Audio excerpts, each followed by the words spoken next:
Durante o transcorrer da história, o homem esforçou-se por movimentar objetos grandes e pequenos, percorrendo longas distâncias até o local mais adequado às suas necessidades.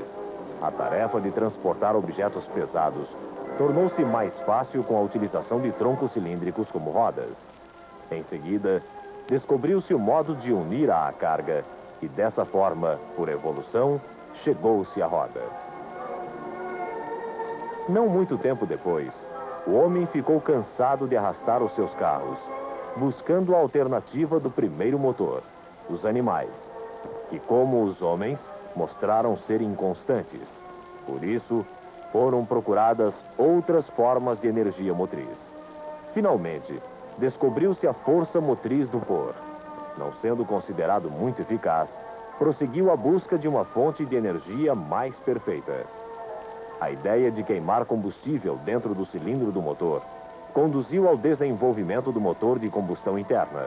Foram feitas experiências com a queima de vários combustíveis, incluindo o carvão pulverizado, gás de iluminação, óleo de iluminação e até a pólvora. Nos motores atuais, os dois combustíveis mais comuns são a gasolina e o óleo diesel, os quais tidos da destilação de petróleo bruto. Falando amplamente, destilação quer dizer que o petróleo bruto é aquecido até que os seus componentes alcancem a temperatura de ebulição. Os vapores que se desprendem ao ferver o petróleo bruto passam para uma torre.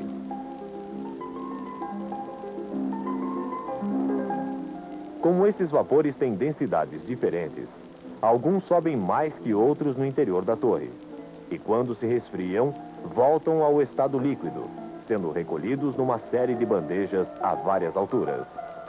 Os óleos mais pesados, usados para lubrificação, são retirados da base da torre, enquanto que os mais leves são obtidos nas partes mais elevadas, tais como o óleo diesel, e na parte superior da torre, a gasolina de alto teor. Portanto, há muitos outros combustíveis e produtos derivados do petróleo, que são obtidos das bandejas colocadas entre as que mostramos há pouco.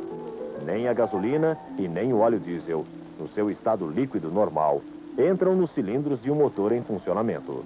No caso do motor a gasolina, o carburador reduz o combustível a finas gotículas que se misturam também com o ar antes de se queimar nos cilindros do motor. Este é um diagrama do sistema de ignição elétrica no motor a gasolina, que fornece a faísca para inflamar a mistura de combustível e ar. No motor de 4 tempos, com a válvula de admissão aberta e a válvula de escape fechada, durante o primeiro tempo do pistão, é introduzida no cilindro uma mistura de ar e combustível. Esta é a fase de admissão. Continuando, fecha-se a válvula de admissão. O pistão sobe e comprime a mistura. Em seguida, a mistura inflama-se, devido à faísca que salta através dos eletrodos da vela. Os gases em combustão dilatam-se e empurram o pistão para baixo. Esta é a fase de combustão. Neste momento, abre-se a válvula de escape. O pistão sobe e os gases queimados são expulsos. Este é o ciclo completo de 4 tempos: admissão, compressão, combustão,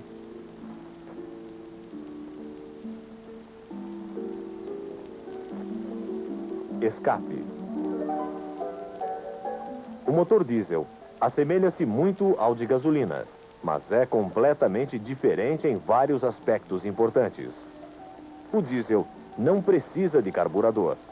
O sistema de ignição elétrico e a vela também são desnecessários. O diesel necessita, no entanto, do equipamento de injeção de combustível. Esse equipamento compõe-se de uma bomba alimentadora, um filtro de óleo e uma bomba de injeção, que através do injetor fornece o combustível aos cilindros do motor. Há outra diferença significativa. O motor diesel tem uma relação de compressão muito mais elevada. Com efeito, o volume entre a cabeça do pistão e o cabeçote no ponto morto superior é geralmente menos que a metade do que no motor de gasolina. No motor diesel, quando o pistão desce na fase de admissão, introduz não a mistura de combustível, e sim o ar filtrado. Na fase de compressão, o ar é submetido à pressão no pequeno espaço da parte superior do cilindro e comprimido aproximadamente a 1/20ª parte do seu volume original. À medida em que o ar se comprime, sobe a temperatura. Isto pode ser demonstrado quando, ao encher um pneu vazio, observamos que não é só o rapaz que maneja a bomba que fica com calor. A bomba e as conexões também se aquecem à medida em que o ar introduzido no cilindro da bomba é comprimido e entra no pneu através da conexão.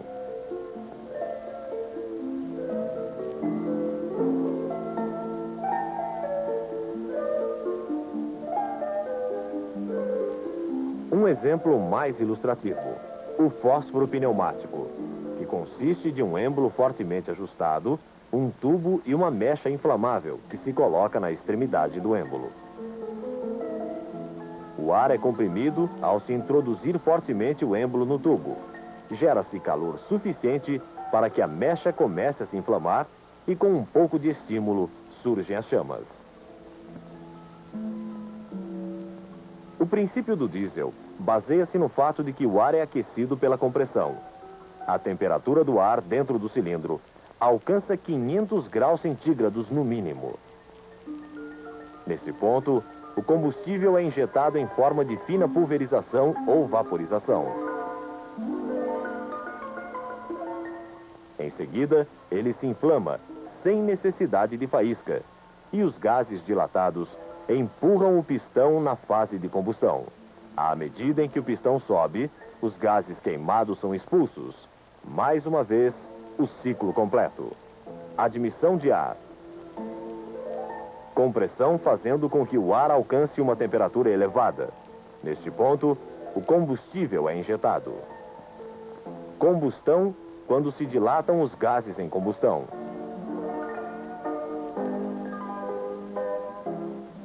E, finalmente, o escape.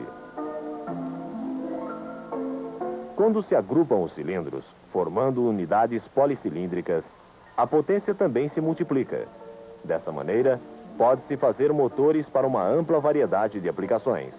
A capacidade de manter a sua potência, mesmo com a carga aumentada, elegeu mundialmente o motor diesel como ideal para a maquinária de construção.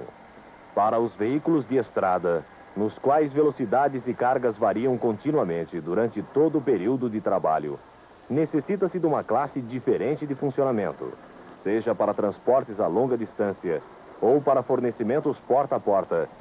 Os motores diesel proporcionam a fonte de energia mais econômica. Mas a sua maior contribuição foi para a produção de alimentos. Por exemplo, a colheita exige energia constante e segura para recolher no mais breve espaço de tempo os frutos de um ano de trabalho na terra.